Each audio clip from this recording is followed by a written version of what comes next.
Ukraina telah menjadi ahli dalam peperangan robot. Tak ada keraguan soal itu, pasukan robot Ukraina terus berkembang. Pasukan ini makin kuat dan berperan penting membantu Ukraina memenangkan perang melawan Rusia. Tak seorang pun menyangka saat Putin melancarkan invasi. Perang antara manusia dan mesin telah berubah. Kini pekerjaan terpenting untuk Ukraina bukan lagi dilakukan manusia. Angkanya sudah keluar. Robot darat kini berkontribusi lebih besar untuk Ukraina.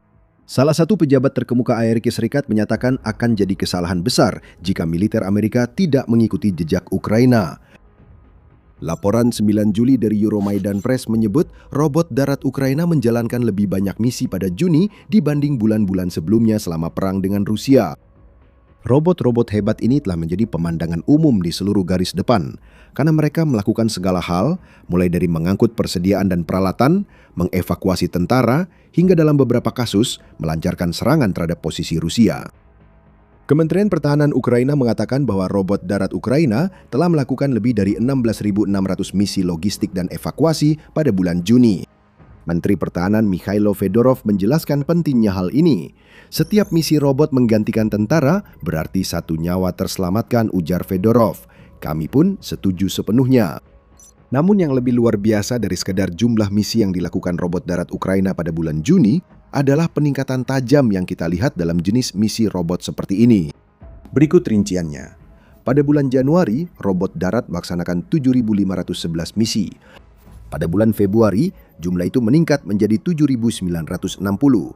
Kemudian menjadi 9.072 pada bulan Maret, 11.028 pada bulan April, 14.059 pada bulan Mei.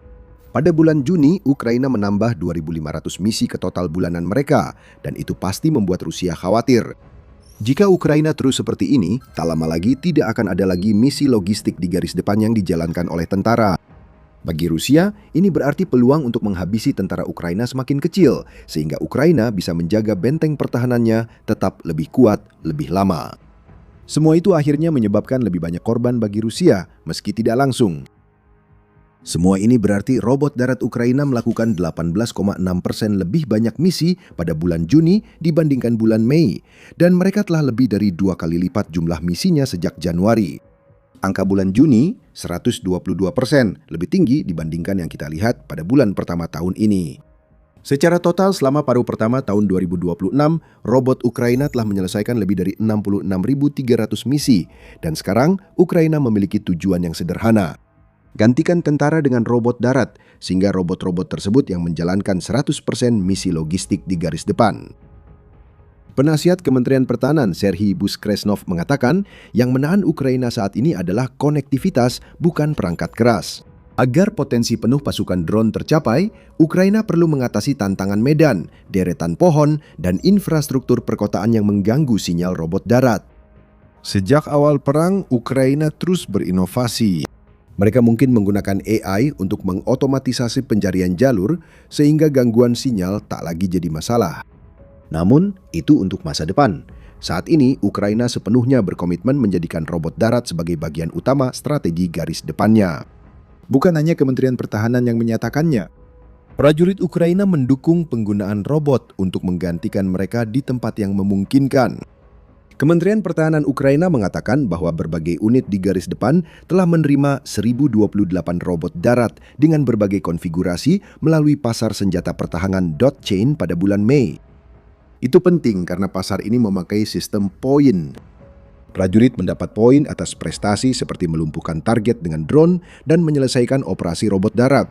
Poin ditukar dengan sistem yang mereka butuhkan di garis depan. Jadi ini bukan sekedar 1.028 robot darat yang dikirimkan. Ini adalah 1.028 robot yang secara khusus dipilih oleh para prajurit di garis depan karena memang dibutuhkan. Dan untuk menambah semua ini, Euromaidan Press mengungkapkan bahwa para prajurit telah memesan total 3.062 robot darat dari marketplace ini dengan nilai sebesar $46,6 juta. Dorongan Kementerian Pertahanan untuk robot darat menggantikan tugas di garis depan didukung prajurit yang digantikan robot ini. Ini mungkin contoh pertama orang benar-benar ingin robot mengambil pekerjaan mereka. Tujuannya adalah agar semua logistik garis depan ditangani oleh robot. Tujuan itu mendapat dukungan penuh dari pasukan Ukraina. Di Amerika Serikat, seorang pria menegaskan sudah saatnya Amerika benar-benar memperhatikan revolusi drone dan robot di Ukraina. Terkejut dengan efektivitas semua yang telah dicapai Ukraina, Senator Lindsey Graham berkomentar pada 10 Juli bahwa akan menjadi kesalahan besar bagi Amerika Serikat jika tidak bekerja sama dengan Ukraina untuk memanfaatkan keahlian drone dan robotika negara itu yang terus berkembang. Komentar tersebut disampaikan saat Graham mengunjungi Ukraina dan memuji fasilitas manufaktur dari produsen drone Skyfall. Hari ini saya mengunjungi perusahaan canggih dengan kapasitas produksi besar yang memproduksi teknologi yang jauh lebih maju daripada buatan pihak manapun lain di dunia. Kebutuhan adalah ibu dari segala penemuan, kata Graham sebelum menambahkan peringatannya kepada Amerika Serikat. Menurut saya, Amerika akan sangat salah jika tidak bermitra dengan Ukraina soal drone. Mereka mau membantu karena kita mendukung Ukraina di masa tergelapnya, kata Graham. Terdapat catatan kurang menyenangkan di bagian cerita ini.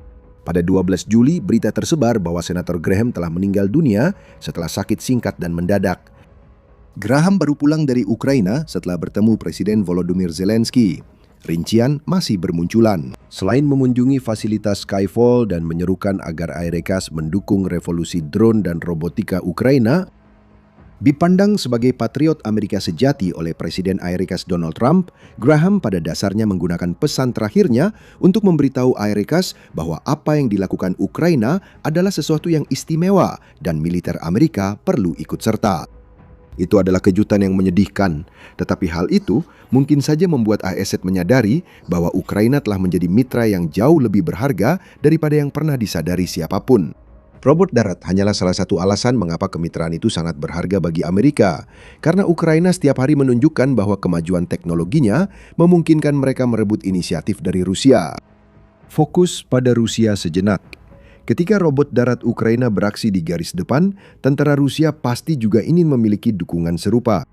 Ukraina mengelola logistik garis depan dengan robotik, sedangkan tentara Rusia harus melakukan semuanya secara manual saat Putin memaksa pasukannya melakukan Mars Maut yang menghancurkan pasukannya.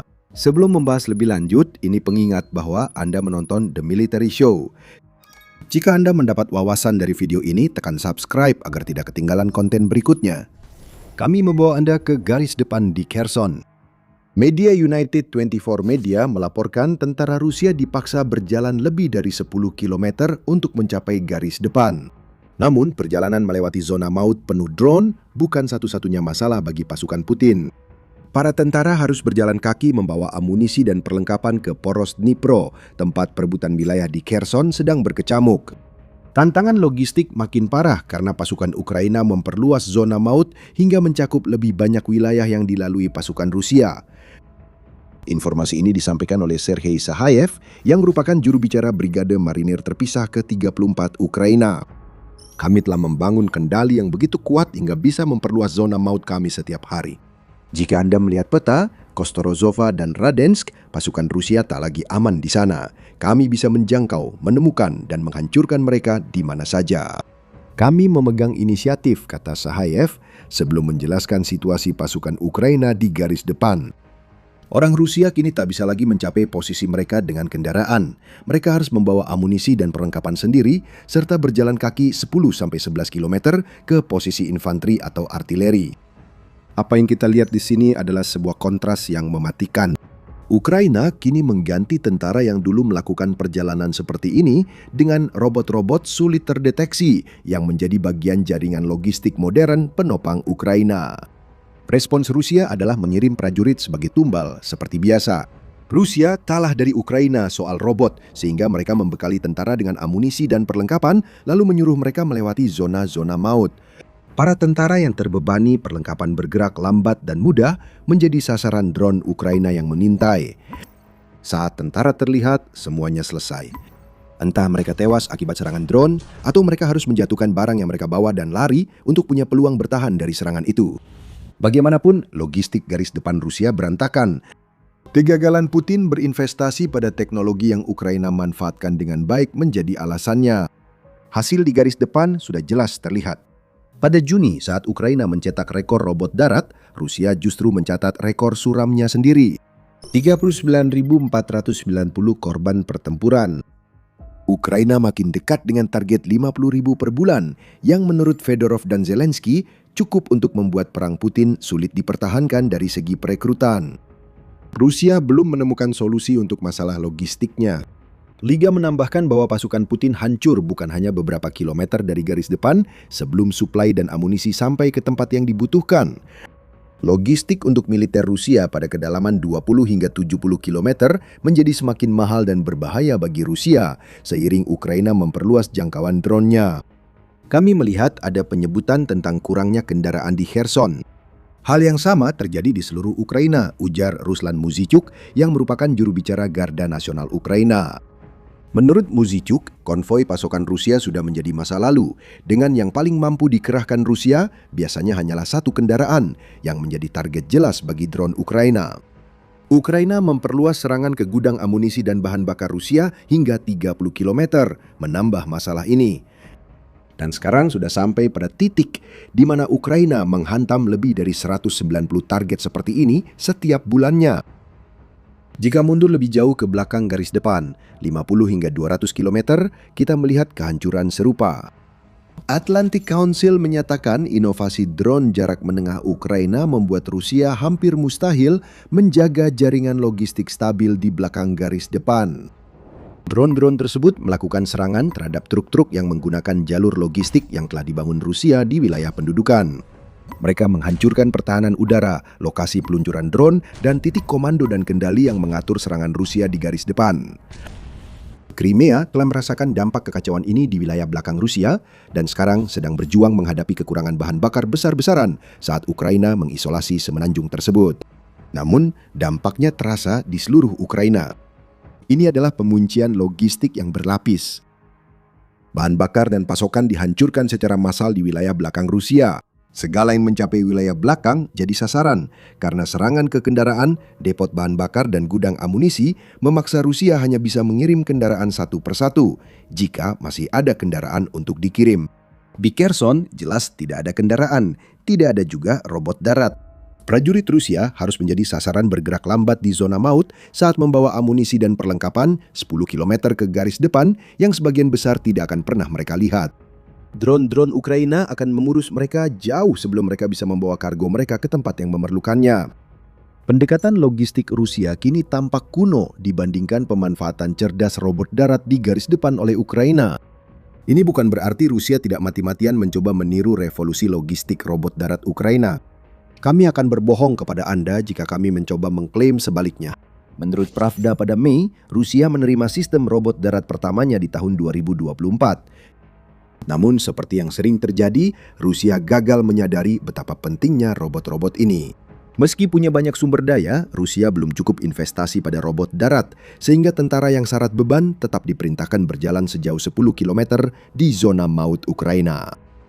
Data menunjukkan perbedaan robot darat antara Rusia dan Ukraina. Pravda menyebut Rusia memiliki sekitar 20 perusahaan yang membuat 29 jenis robot darat berbeda. 12 perusahaan itu dikenai sanksi barat yang tidak membantu Rusia. Sebaliknya, Ukraina telah mengesahkan 67 jenis robot darat baru hanya dalam kuartal pertama tahun 2026. Jumlah itu lebih dari 2 kali total jenis robot buatan Rusia, dicapai hanya dalam 3 bulan. Ukraina juga banyak berinvestasi untuk menambah robot darat di garis depan. Paruh pertama tahun 2026, Ukraina sudah memesan sekitar 25.000 robot. Jumlah itu lebih dari 2 kali lipat pembelian robot tahun 2025 dan Ukraina belum akan berhenti. Rencananya, menurut Zelensky, adalah memproduksi sekitar 50.000 robot darat pada akhir tahun. Ingat, robot ini berbeda dengan drone FPV. Mereka tidak menjalankan misi kamikaze, jadi bukan peralatan sekali pakai. Ukraina dapat memakai robot ini berulang kali hingga Rusia berhasil menghancurkannya. Dengan peningkatan produksi, Ukraina akan memiliki pasukan robot darat untuk menggantikan tentara di garis depan. Bagi Rusia, mereka akan mengalami situasi seperti di Kherson. Logistik manual kuno yang tidak mampu menghadapi kekuatan besar zona maut Ukraina. Mari kita lihat gambaran lebih luas. Mengapa penting Ukraina memecahkan lebih banyak rekor penerapan robot darat? Kita telah membahas manfaat paling jelas, yaitu menggantikan tenaga manusia. Setiap robot darat di garis depan menyelamatkan nyawa seorang tentara yang mungkin terpaksa menjalankan misi logistik jika robot itu tidak ada. Dalam perang, artinya memakai satu sumber daya untuk menyelamatkan yang lebih berharga. Namun saat membahas perhitungan, kita juga perlu membicarakan biayanya. Menurut RBC Ukraine, robot darat yang sedang dibangun Ukraina biasanya berharga antara 2.000 hingga 40.000 dolar. Itu sangat murah dalam peperangan modern, terutama untuk platform yang bisa melakukan segalanya, mulai dari mengangkut perbekalan dan mengevakuasi tentara, hingga menanam ranjau, meluncurkan drone FPV, dan bahkan melakukan misi serangan sendiri. Kita dapat menghitung secara sederhana bahwa Ukraina akan mengeluarkan 100 juta hingga 2 miliar dolar untuk robot darat pada 2026. Namun, saat robot-robot ini menjalankan banyak misi dan menyelamatkan nyawa, investasi lebih dari 1 miliar dolar menjadi masuk akal. Ini terutama terlihat saat robot darat mengubah garis depan yang ingin dikuasai Rusia dengan personel dan perlengkapan tempur. Keduanya mulai menipis bagi Rusia, sehingga transisi Ukraina ke robotika darat makin penting. Zelensky sudah menyebut teknologi ini sebagai langkah besar berikutnya dalam menyelamatkan nyawa para prajurit, dan maksudnya sederhana. Ukraina mengalami krisis personel, robot-robot ini membantu mengatasinya. Setelah lebih dari 4 tahun perang, Ukraina kesulitan merekrut pasukan. Laporan Long War Journal menyebutkan peningkatan kasus penghindaran wajib militer dan tentara yang pergi tanpa izin. Ukraina sedang berusaha mengatasi masalah-masalah tersebut. Reformasi kontrak memperkenalkan 3 jenis kontrak militer berdurasi 10 hingga 24 bulan, tergantung peran. Rekrutan baru dan gaji untuk pasukan infanteri serbu telah dinaikkan menjadi sekitar 6.700 dolar Amerika per bulan, yang merupakan sekitar 10 kali lipat dari rata-rata gaji bulanan di Ukraina. Sistem penundaan baru juga melindungi tentara dari mobilisasi setelah kontrak berakhir. Namun Ukraina masih kekurangan tenaga manusia. Mengatasi tantangan ini bisa menjadi peran utama robot darat saat perang berlanjut hingga 2026 dan seterusnya. Robot termurah harganya di bawah sepertiga gaji bulanan prajurit serbu. Jadi Ukraina akan bodoh jika tidak berinvestasi. Dan dengan adanya robot-robot ini, banyak dari prajurit itu bisa tetap berada di belakang garis depan dengan relatif aman saat mereka mengendalikan robot mereka dari jarak jauh. Risiko lebih rendah bagi prajurit, logistik Ukraina lebih baik. Itulah sebabnya industri robot darat Ukraina meledak pada tahun 2025, tumbuh sebesar 488% dibandingkan tahun sebelumnya. Pertumbuhan itu terus berlanjut. Infanteri tidak akan hilang. Infanteri tetap dibutuhkan saat Ukraina ingin merebut wilayah kembali. Itu tetap berlaku bahkan ketika kita menambahkan drone udara bersama robot darat. Namun apa yang dilakukan oleh generasi baru mesin ini adalah membuat pekerjaan infanteri menjadi jauh lebih mudah. Robot darat membantu logistik dan evakuasi korban, sedangkan drone menyerang tentara Rusia di benteng. Apa yang dulunya merupakan proses manual yang membutuhkan kurir untuk menangani logistik dan tentara yang harus berpindah dari gedung ke gedung atau dari parit ke parit, kini telah disederhanakan untuk mengurangi risiko. Dan jika Ukraina dapat mengatasi tantangan komunikasi dan sinyal, robot darat akan menjadi semakin penting. Jaringan mesh diusulkan sebagai solusi dan ini bisa menjadi terobosan besar. Meski tanpa kemajuan baru, robot darat Ukraina sudah layak disebut terobosan besar. Robot Ukraina kembali memecahkan rekor jumlah misi yang diselesaikan pada Juni. Itu berarti 6 bulan berturut-turut memecahkan rekor. Kami yakin Juli akan jadi bulan pemecahan rekor selanjutnya. Lalu Agustus, kamu pasti paham maksudnya. Revolusi robot tengah berlangsung di Ukraina saat ini. Rusia gagal untuk mengejar ketertinggalan. Prajuritnya maju menuju kematian, sementara robot Ukraina siap berperan dalam kemenangan Ukraina di perang ini. Inovasi adalah inti segala yang dilakukan Ukraina. Terkadang Ukraina menciptakan senjata tak terduga dan menjadikannya senjata yang benar-benar mematikan. Kita sudah melihat robot darat pembawa ranjau dan drone laut penghancur kapal Rusia. Namun baru-baru ini kita baru melihat tiang pagar digunakan. Ya benar, tiang pagar. Ukraina telah mengembangkan senjata baru yang sederhana namun mematikan. Kamu bisa tahu lebih lanjut dengan menonton video kami. Jika kamu suka video ini, jangan lupa berlangganan The Military Show untuk analisis terbaru soal strategi Ukraina melawan Rusia. Dan terima kasih seperti biasa sudah menonton.